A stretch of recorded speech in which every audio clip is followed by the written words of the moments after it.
Every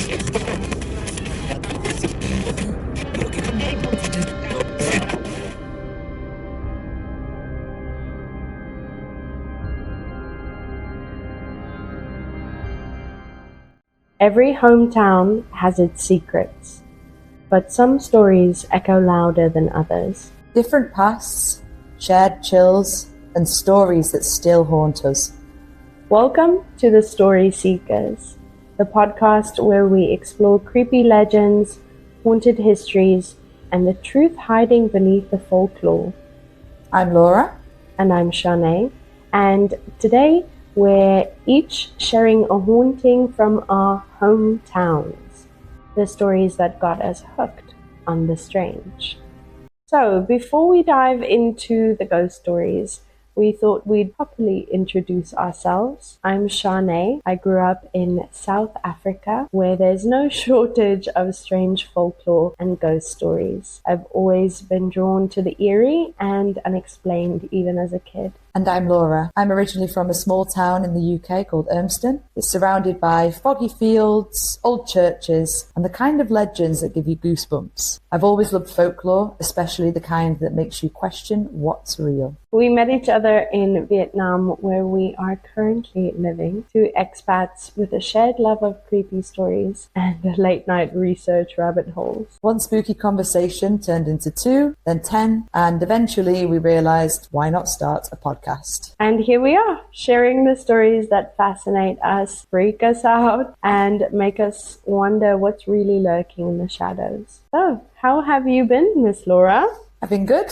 It was nice to kind of look into the history of somewhere I know very little about, apart from a few very loose ghost stories. So I've been enjoying starting this out. How about you? Good. I'm excited. I'm a bit nervous for the first podcast, yeah, but too. I think it's going to be fun. Yeah, I do too. What do you want this podcast to feel like? I think I want to just more of a talking point rather than get into the truth, and hopefully just to have something to research, because we're both in jobs and we don't really get the chance to do this apart from, like just researching what you enjoy. Having a talking topic is something I'm looking forward to, just to find out a bit more about things that I guess just get brought up in conversations, but you don't really look into. Yeah, I think I'd like this to feel like a late night chat with friends, just a chat about weird stuff. Yeah. That we're all into. And if you're listening, I hope you're into weird stuff too. What's the first creepy story or legend you remember hearing as a kid? I think I've grown up in a very split family, so quite superstitious on one side. My mum and my brother, they're very kind of sensitive, and then there's like me, my dad, and my middle brother Daniel, who are a bit more skeptical. And I think most of the time I really like the feeling of being freaked out, so not so much of like a set story, but definitely one of my favourite things was just telling ghost stories as a kid. Oh yeah. Me and my friend back home, Lizzie, we've grown up loving like horror movies and stuff and just freaking ourselves out basically. Oh so, yeah, late night sleepover stories. Yeah. Who can freak you out the most? Definitely. Yeah. No, I've definitely loved anything creepy as a kid. We have quite a bit of cryptids in South Africa. Okay. So I think I'm not sure, but before I even really heard about ghosts, I think I heard about like the 𝑡ℎ𝑜𝑟𝑜𝑢𝑔ℎ𝑙𝑦, which is a cryptid that I'll tell you about eventually some point. I do remember vividly watching Ghost Hunters with my mom. Yeah. When it was on TV. I don't know what year this was, but I remember watching Ghost Hunters with her. Yeah. She also likes a bit of a creepy story. Her favorite thing to say is while she was pregnant with me, she had a craving to read Stephen King. Oh, nice. The maternal side of her. Yeah, she just liked creepy stuff while she was pregnant with me, which is fair. Probably why I'm a bit weird. Did you have any paranormal things when you were growing up? Definitely. Although I've not seen anything myself, I've grown up in a house, but we live in the same house as my mum and dad. Well, they've lived in their whole life, basically. They've never moved house. So the house was my grandma's before my mum and dad, and they're still there now. And there's been a few real generational home. Yeah.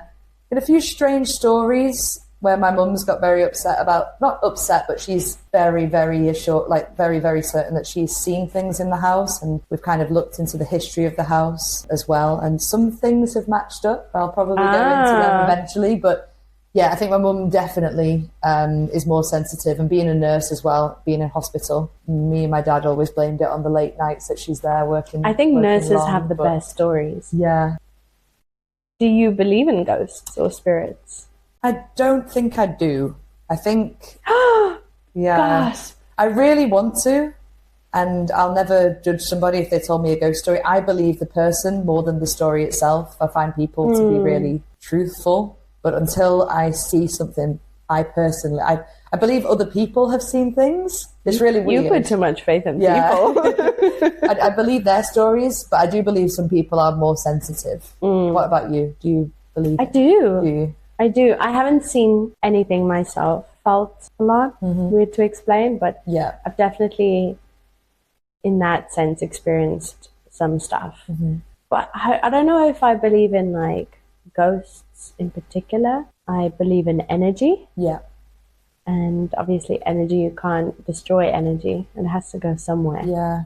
So I think in that sense, more of the spiritual side, yes, I do. Okay, cool. Yeah. Are you there's a logical explanation type of person, or are you let's burn some sage in case person? Definitely logical explanation. But yeah, like I said, if somebody else is telling me a story, I believe them probably like 100%, to be honest. But for me, if I was to see something, I probably wouldn't even believe myself. I'd just be like, no, it's got to be something else, unless I had like 3 people see it at the same time, or someone to agree with you. Yeah. No, I'm a sage person. I'm gonna burn that sage. I'm gonna be like, okay, please leave my home. You're not welcome here. Between the two of us, who's more into history and who's more into the scary side? I don't know. I'd say I'm 50-50. I like to look into the rational side and the possible explanation. But I think along the way, we're going to find out things, especially with the story we're going to do today. I found out a lot more historically that was really supernatural and really interesting. But I love the scary side. I want to be scared. Like if I hear a story, I want to have that feeling, definitely. Yeah, I think the biggest reason why we're interested in the history is because of the scary side. I think in partly to not disprove. We're not trying to disprove it by going into the history. We're trying to make sense of it by going into the history. If you had to spend a night in a haunted house, would you? Definitely. I'm the kind of person, like in the UK or wherever, I will go on the ghost tour. I guess it's a bit of both. Like I want to find out the history of things. I also want that feeling of being scared. I thrive off it. So it's very exciting. Yeah. It's very addictive. Definitely. So definitely I want to do that as well. Yeah. If you're ever in the UK or wherever. Yeah. We should go on a ghost hunt. Yeah. What's your favorite creepy movie? What's your favorite scary movie? Or book? I think I'm a bit of a Victorian literature nerd. Oh, yes.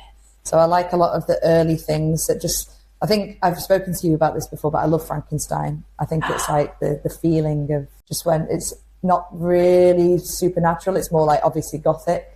When he like opens his eyes, you can imagine. I just imagine that being red. Does a brilliant job of anticipation. Yeah, and building it up. Dread.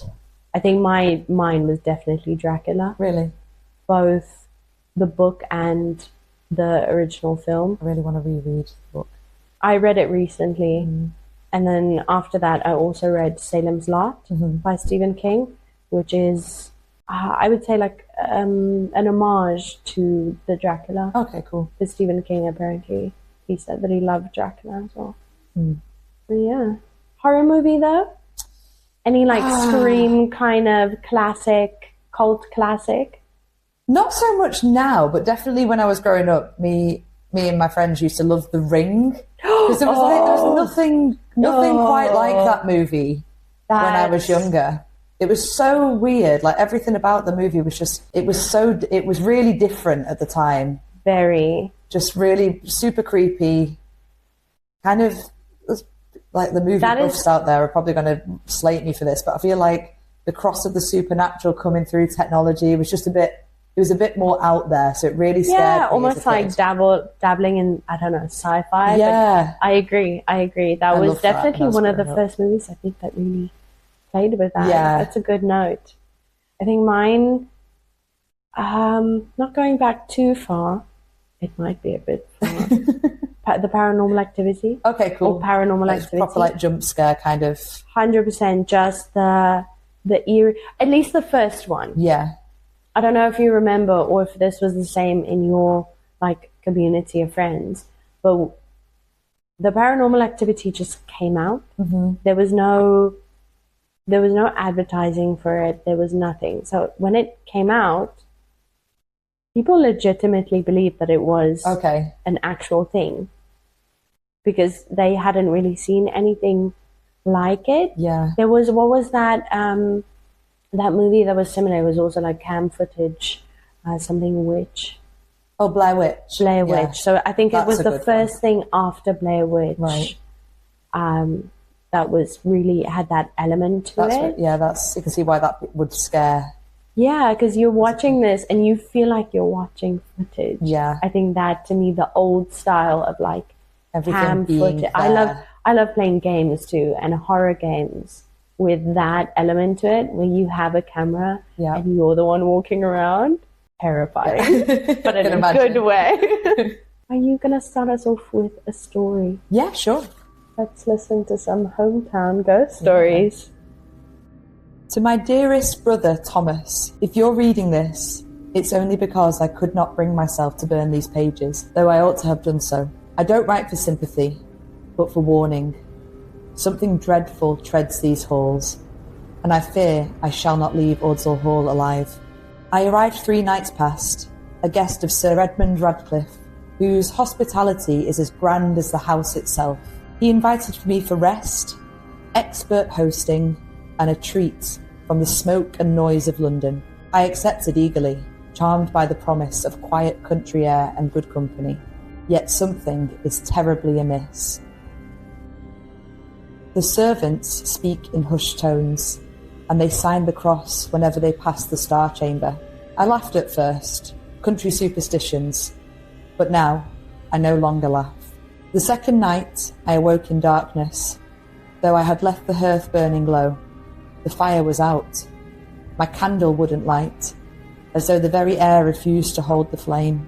From the corridor I heard the faint tread of bare feet on the floorboards, slow, creaking, and far too heavy for any light-footed servant. I remained still, scarcely daring to breathe, until the footsteps stopped outside my chamber door. And then, a voice, low. You should not have come. I know what you're thinking, dear brother.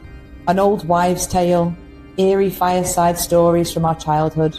But even now, I still feel terror. I sprang to the door and opened it, thinking I had been roused by a dream. But the hall was empty, except for the cold, and my breath steamed in the air. I was definitely not alone. I swear to you, my brother, there was another entity or presence there. Sir Edmund was pale when I told him in the morning. He urged me not to worry, claimed the house creaked in odd ways, but he would not meet my gaze when I spoke of the star chamber. That evening, drawn by a force I could not resist, I entered the star chamber. The room itself was fine. Old wood, carved with stars and lions, the hearth black with layers of history and soot. Yet the very walls seemed to breathe. I felt like I was watched from every corner. There was also a mirror, cloudy with age, above the fireplace. As I passed, I glimpsed in its glass a figure, not my own, a man in black robes, face hidden, standing where no one stood. The very sight of him turned my blood to stone, and I felt I would never again feel joy. Since then, I have seen him often, and another, a lady in white, always in the corner of my eye, sometimes in reflections, sometimes in shadow, and I am always filled with a sense of dread. I have doubted my sanity, and I have considered tricksters in my midst, but I cannot shake the feeling that something is wrong. Thomas, I beg of you, do not come for me. Burn this letter, forget Ordsall Hall. There is something in this place older than the house, more powerful than the Radcliffe family. It waits, it watches, and I think it remembers. Oh, that was so good. Oh my God, you had me at the edge of my seat. That was amazing. Like a bit Victorian, but it's hard to write letter. Honestly, I think with your accent, it did it for me. It really did. Like a more Queen's. No, you did it justice. I feel like you did. That was brilliant. That was so good.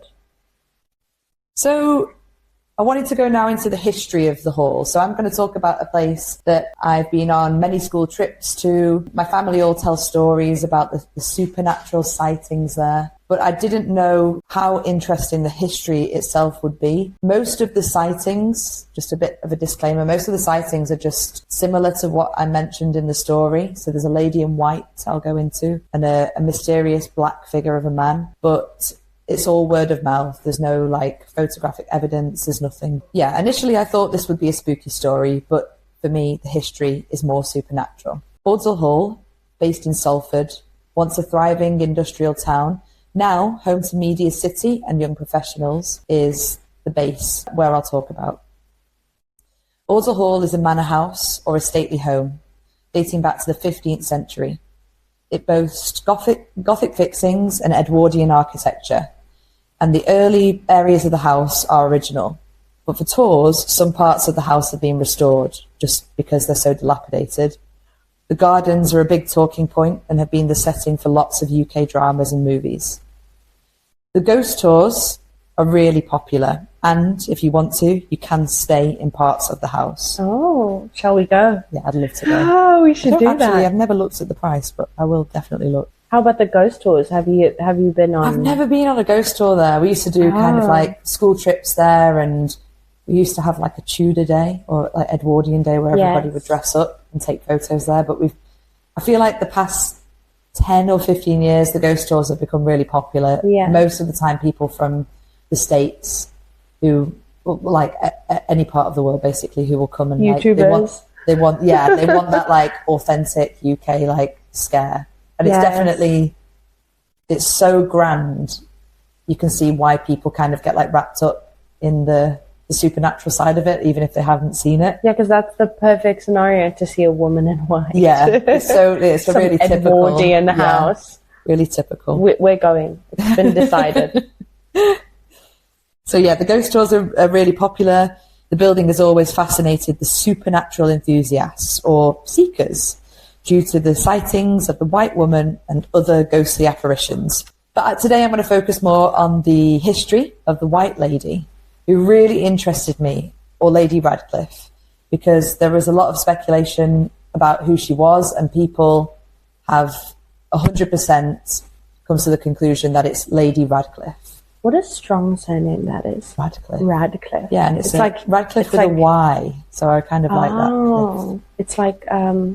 What's his Heathcliff. Yeah. It's like Heathcliff. Very strong name. So the Radcliffe family were aristocracy who had possession of the house. Lady Radcliffe is said to be the white woman who is often seen jumping from the balcony or walking in the gardens, but this has been embellished greatly. And also my mum has told me... For a moment when you said jumping from the balcony, I just imagined like a woman, because you went jumping and then garden, and then I saw a woman jumping in the garden before my brain caught up. That would be like more believable. Really happy woman in a white dress jumping in the garden. Sorry. Well, that would be a nicer story than what actually happened to her. Oh dear. But this is also when I asked my mum and my granddad if they knew anything about the hall, they instantly said the woman in white who fell from the balcony. But it's completely and utterly not true. So people just... Somebody said it somewhere. Myth.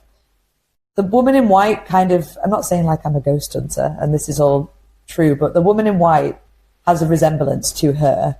But like the way she died or is said to have died is not true. And I don't know what I'm guessing they don't say this on the ghost tours because it's completely not true and there's lots of evidence about how she died. Right, so you're saying that you're not saying that there's not a woman in white. You're just saying that it's not Lady. It's possibly not Lady Radcliffe, where people have seen somebody jumping from the balcony. I'm not sure. It might be a different ghost, who knows? Killing their ghost tours, killing them. So Lady Radcliffe was 24 years old. She did die in the house. First of all, her brother died overseas, and after or during this ordeal, she refused to eat. So there's lots of speculation as to whether she knew he died, whether she'd received the news, or she was missing her brother. Nobody knows.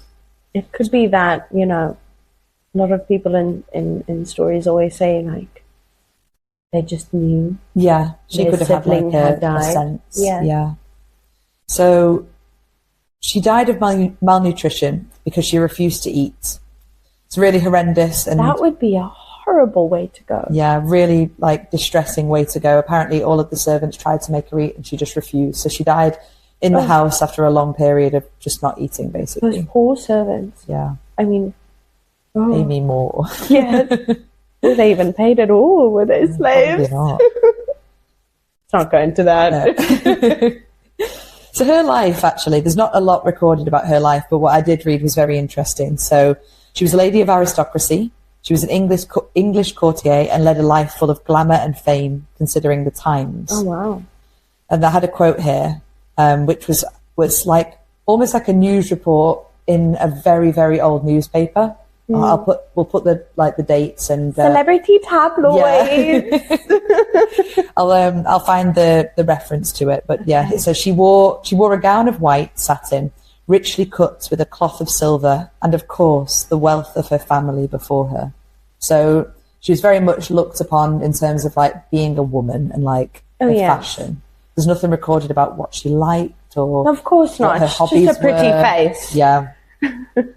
And I found out that she was the maid of honour for the Queen Elizabeth I, and after she died, the funeral was paid for and subsidised by the Queen herself. Oh wow! So she was obviously a very good, with the Queen. Yeah, a very, very good friend. Whether that was like in terms of hobbies or just the same circle, but I just found it really interesting that the Queen would obviously have been based in London the majority of the time, and. Well, she must have way there, or she must have done a lot of like visits to London. Definitely. I think in that time, a lot of people had their what do you call it? Like their main houses away from the city. Yeah. But especially if you're that wealthy, you're probably making a lot of trips to London. Definitely. Because London was like the hub, you know. Of course. Salford, well, Manchester in general would have been like a very industrial town. Like very, like kind of up and coming, lots of textiles made there, but definitely like the hub and like the social aspect was in London, like everything was going on in London. So yeah, that really interested me, and it definitely showed her importance, although nothing noteworthy has been written about her or her life before that her family came into possession of the hall. So, rumours about the building include underground tunnels. It's said to be where Guy Fawkes conjured up his plot to blow up the Houses of Parliament in 1605. No way. Yeah, but there's not. It's just like word of mouth, basically. Another story, yeah. A lot of people have said. It could have been. Yeah, they said like after the Radcliffe family, it was basically a meeting ground for like important people, or like the a house place where people could hang out and talk about plans. So it's a very kind of secretive place. Yeah, it's like a speakeasy. Yeah. So basically, after the Radcliffe family, it became a working men's club. So if people don't know this, working men's club is still around now in the UK, and it's not just for men anymore. But I'm guessing back then it was a boys' club, definitely. Yeah, place where people could meet, do business, and the rooms were rented by people of importance. So this could have been Guy Fawkes. And I wanted to end my brief history with a quote from Erasmus, the Dutch philanthropist and traveller, because he apparently visited the hall, and it really made me laugh. The floors are made and covered with layers of rushes, constantly replenished so that the bottom layer remains for 20 years, harbouring spittle, vomit, and the urine of dogs and men, the dregs of beer, and the remains of fish and other nameless filth. So I really liked that quote, just because it kind of, for me, supernatural aside, it kind of echoes like the history of the hall and how it not only has a supernatural side, but it's got lots of rich history that nobody really can put their finger on. Just layers of history. I'm sorry, you went past that description way too fast. That was horrible. That was horrible. Disgusting. Oh my goodness. Just imagine like a seedy, even though it was a grand, a seedy motel. Beautiful. Yeah, it's like a seedy motel where people would do seedy business. Oh. And all of these kind of layers. That's probably why she might not have jumped to her death, but that's probably why she's jumping now. Yeah. Do you think, though, just one more question before we go into yours, do you think like a building can have a feeling, just like whether you see something, it's just got like that historical, a building or a place can just have like that feeling when you know something's happened there? 100%. It's a heavy feeling. It's actually something that I mentioned in my story as well. Yeah. Is the fact that if something historic has happened there, if you know the details of it or not, there's definitely a feeling to it. Yeah. There's definitely an energy there. Not to get too woo-woo about it, but it is very much, especially if it was something traumatic, like that echoes throughout time. Yeah. Most definitely. How about you? Yeah, I think so. Like in terms of the supernatural, even though I've not seen anything, I definitely believe that certain people are more sensitive, and like certain places, when something bad has happened there and there's like trauma, there's like a heavy energy there. Yes. Like people talk about Auschwitz, like it's a feeling, even though you could walk in and somebody could tell you nothing about the history, but you just know you would know something happened. Yes. Yeah, no, I agree. Yeah. Well, thank you for your story. No problem. I hope you enjoyed it. That was really good. Very juicy history. One overcast Sunday, I had had enough. The weather had been bad most of the week, and today was the first day where it wasn't raining and I needed to get out.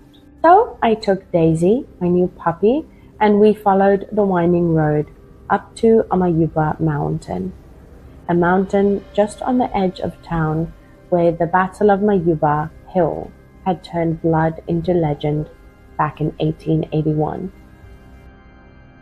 It was quiet. Back when I was a kid, people used to gather here for picnics almost every weekend. Kids used to run around, and the playground was painted bright colors. There were barbecues available for people to use, and the mountain path was clear. But today, there was none of that. Too quiet, I thought, as I got out of my truck and looked around. The grass hadn't been cut in a while, but that's probably because of the rain.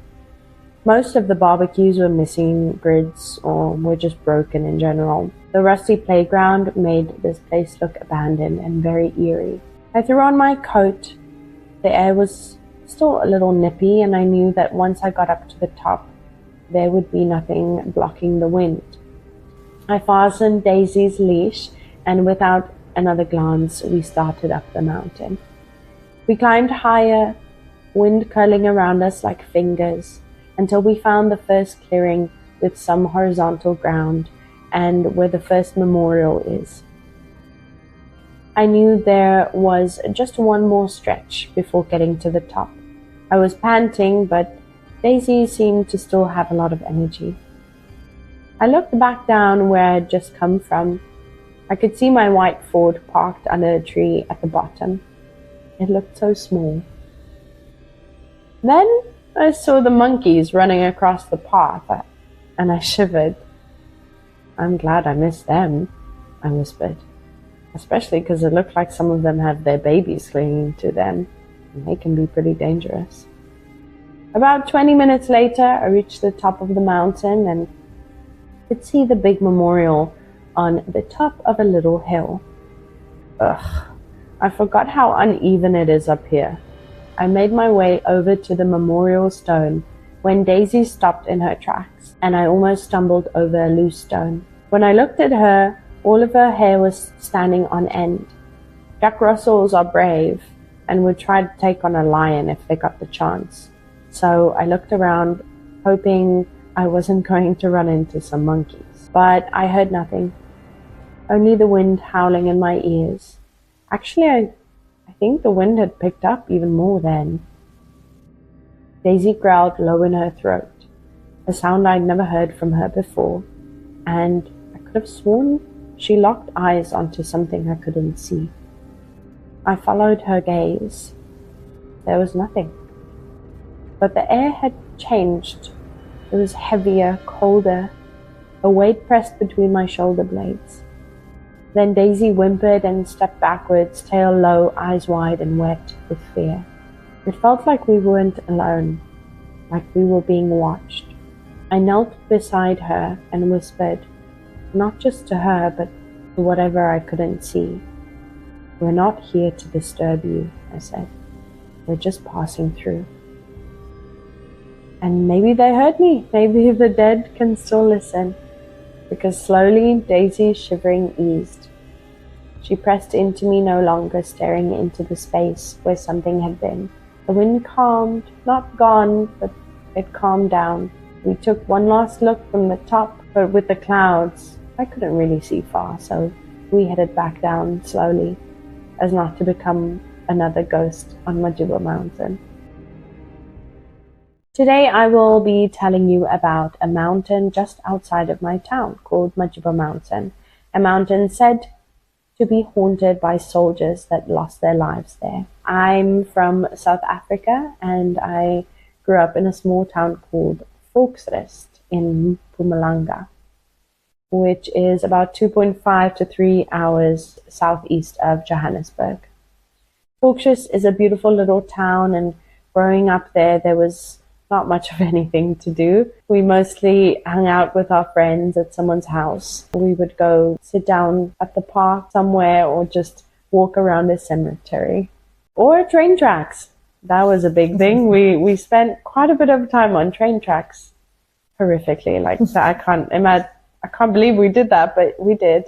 That happens in small towns where there's nothing to do. I loved living there though, but I did get out of there as soon as I turned 18, just because small towns tend to swallow you whole, and I wanted to travel and see places.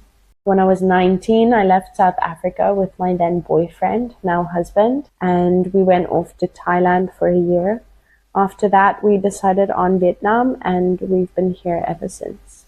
On the night of Saturday, 26th of February 1881, British soldiers led by General Colley seized the Majuba Hill under the cover of darkness. With around 400 men, which I must say I couldn't get a definite number anywhere, but it was around 400. Some sources say 4, others say 600, but I can't be sure. On the 27th of February 1881, the British soldiers were at the top of the mountain, with a few soldiers at the lower tier keeping watch. General Colley believed that the hill was impregnable, so he didn't think it necessary for them to dig any trenches for protection. The 𝑏𝑒𝑒𝑟𝑒, however, had found out that the British were occupying the mountain and quickly formed a group of storming parties led by Nicolaas Smith, from an assortment of volunteers from various commandos, totaling at least 450 men to attack the hill. These were all young men from surrounding farms, led by some older, more experienced marksmen. So these were farm boys. Yeah. They were young. Not really a lot of mostly Caucasian young men. I'm sure some farm workers also attended, but that's not really spoken of in history. But I'm sure that they were there. And all that they had to lead them were more experienced older people. Older men, but not many, just a few. The 𝑏𝑒𝑒𝑟𝑒 began a slow advance up the hill using the tall grass and shrubbery to their advantage, which the British soldiers were not trained to do. Also, the Brits were firing downhill over the heads of the exposed 𝑏𝑒𝑒𝑟𝑒 attackers, because their rifles were sighted at 400 to 600 yards, while the battle raged at about 50 to 100. So they're just shooting over their heads. Oh no! Sounds like Kali was in his tent when he was informed about advancing Burj, but took no immediate action until after he had been warned by several subordinates of the seriousness of the attack. That's very typical smug captain. Yeah, he's general. like in his. We'll be fine. They're just South Africans. They're fine. Yeah, we'll be fine. We've got the mountain. Yeah. Meanwhile, his men are dying. Over the next hour, the Buddha poured over the top of the British line and engaged the British at long range, refusing close combat action. They picked off the British soldiers one by one. Amidst great confusion and increasing slaughter amongst his men, Kali attempted his fighting retreat, but he was killed by a Boer marksman.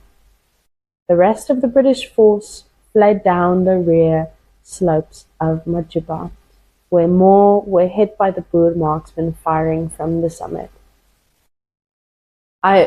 We also went to tours, like historic tours, when we, to this place, to this mountain, and you would have like a guide walking you up the mountain back then and telling you the history.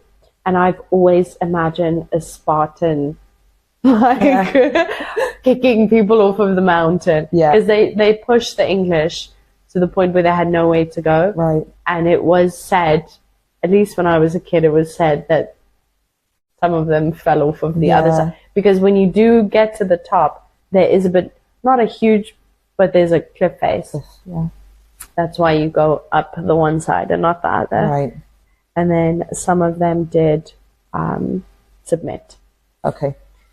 So sources differ as to the exact amount of casualties, but approximately 200 British soldiers were killed, and the Buddha only suffered 2 casualties. Oh, wow. Fair enough. The British defeat at Majuba brought about the end of the First Anglo-Boer War and provided temporary peace. So it's said that this battle in particular taught the British combat strategies. Yes, and they apparently took that to Germany. Right, okay. So that was... like, we really messed up here. Let's not do this again. Yeah, it was extremely embarrassing. Yeah. Because these weren't technically trained soldiers. So that's why if you do the research, if you look at the British research side, the numbers of the Buddha are higher and there's a lot more like backpedaling. Whereas if you look at the South African side, they're like, yeah, we did it. We took them out. That's so interesting. By the way, if you missed that, I'm South African and Laura is British. And this is a very accurate representation of what I can imagine, like a general was like back then. Yeah. Oh, don't worry, we've got bigger, more complicated things. Yeah, like, we have so much experience, like, let's have another drink. It's a very beautiful mountain though, but you do feel heavy. Yeah. If you maybe not on the first level, but once you get to the top, obviously it is the top of a mountain, so it's very quiet, but there are no trees. Okay. It's just this very rocky but kind of flat top. Okay. Very open, and if the weather's good, you can see quite far. I can almost see to Newcastle, which is the next town over. Okay. Which is probably a better known town if you know a bit of South Africa. Very, very creepy. And it has been said that people have seen soldiers marching on the mountain. All the lost souls of the British who never went home. Yes. Ooh. I'll take you there. That would be really cool. I would love to go. I'll take you there. Peter and I actually had our first date there. That says a lot about you two. We went for a picnic and then we decided to climb the mountain. Yeah, that's cool. Because part of my story that I wrote is technically a little true of my perspective. It used to be really, really nice when we were younger. People always went there like weekends, had a barbecue, had a picnic, go climb the mountains. Nice. So when we had our first date, we went, we took sausages, borscht, of course, boerewors to cook up. We took some buns, took some stuff, some drinks. And then we get there and we're like, okay, let's climb this mountain. Now, keep in mind, we're not dating. This is very much a friend date. So we get about halfway up, and I'm still trying to look cute. Oh no. I'm really trying to look cute, but I can just feel my face is red.